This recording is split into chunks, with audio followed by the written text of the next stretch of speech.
For further maths, we're going to look at exercise 4b, question number 2. Okay, this is the type of question where we're trying to find the equation of regression line given the means of the response explanatory variable and the standard deviation of the response explanatory variable. We also need the correlation coefficient, so the R value, to calculate it. Okay, so we're essentially plugging in these values into the formula. Now, I want to highlight that these values may not be given to you as plainly as that. Okay, so if you refer to practice sack, you'll see that you get the same type of question where you're given values, but it's given to you in a way where it doesn't say that that's x bar and y bar and sy and sx. You've got to interpret that inside the question. Okay, they do give you the values, but they don't give it to you as plainly as this. So you've got to work on identifying, like, oh, this is actually a type of question where I'm finding a regression line based on values given. Alright, so let's do part A. So a least squares regression line enables life expectancy in country to be predicted from birth rate. Okay, so the birth rate explains the life expectancy. So birth rate is EV and life expectancy is RV. And part B, we want to find the determine the formula of the regression line. So the basic formula for a regression line is y equals a plus bx, where a is the intercept and b is the gradient.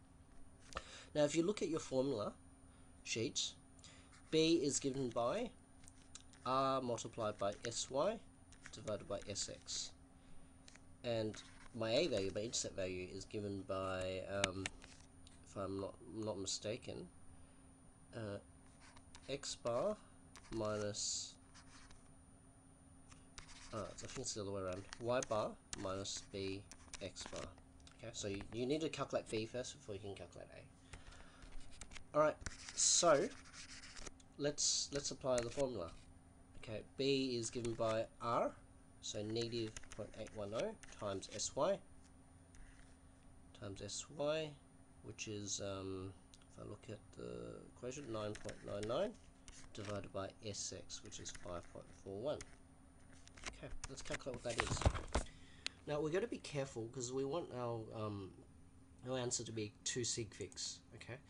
But we want to make sure that we want to preserve enough decimal places so it doesn't affect our overall answer. So negative 8.810 times 9.99 divided by 5.41. Okay, negative 4957. Negative 4957.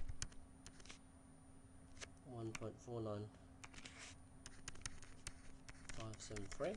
I'm just writing more decimal places than I need, just in case. Okay, so now to calculate a value, we go y bar, so 55.1 minus our b value. Now the trick I can do is I can copy this, so I can use the full amount of decimal places, and I'm multiplying by x bar.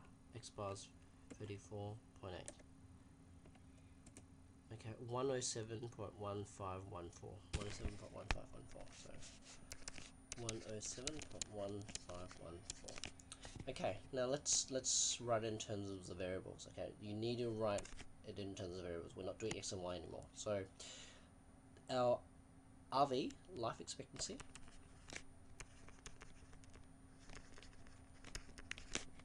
is given by our a value. Now we want it to 2 sig figs. Okay, now to get this to 2 sig figs, we want this to be significant and this to be significant, and that one we don't want to be significant. So what you do is you just round it like this. You go 1. Okay, we want the second one to be significant, but we need to round up because that's a 7, so that becomes a 110. Okay, that's not significant anymore.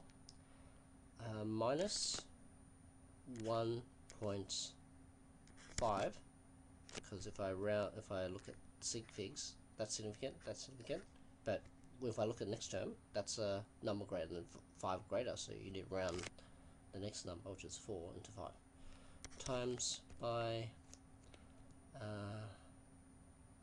birth rate.